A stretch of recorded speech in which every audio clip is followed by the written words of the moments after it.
Welcome to A to Z physical education. చాలామంది mistake చేస్తున్నారు. ఈ అద్భుతమైనటువంటి అవకాశాన్ని, ఆపర్చునిటీని మిస్ అవుతున్నారు. చాలా ఇన్స్టిట్యూట్లో వాళ్ళు చెప్పేది ఒకటి, సిలబస్లో ఉండేది ఒకటి.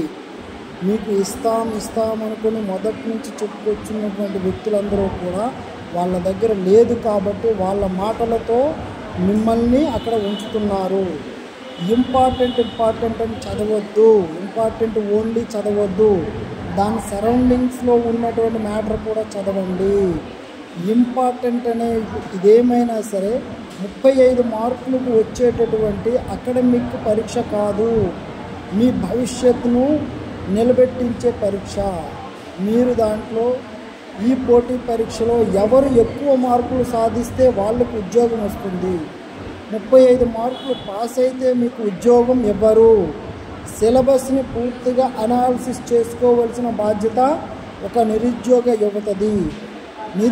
సిలబస్ని పూర్తిగా చెప్పకుండా మిమ్మల్ని మాయ మాటలు చెప్పేటటువంటి ఇన్స్టిట్యూట్కి వెళ్ళిన వాళ్ళు నుంచి ఒక్క బిట్ కూడా రాదు. వాళ్ళు ఇంపార్టెంట్ బిట్స్ అని అంటున్నారు.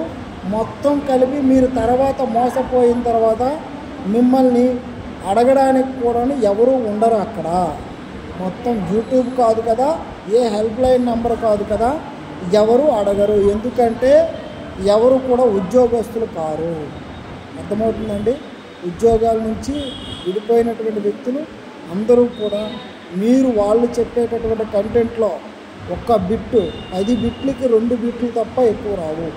2 బిట్లు కూడా రావు అక్కడ. జాగ్రత్తగా మనకు ఒక మెచ్యూరిటీ మైండ్ ఉంది. మనకి గవర్నమెంట్ విడుదల చేసినటువంటి ఒక సిలబస్ అయితే ఉంది. ఆ సిలబస్ని పూర్తిగా మనం కవర్ చేయవలసిన బాధ్యత మన దాంట్లో ఉంది.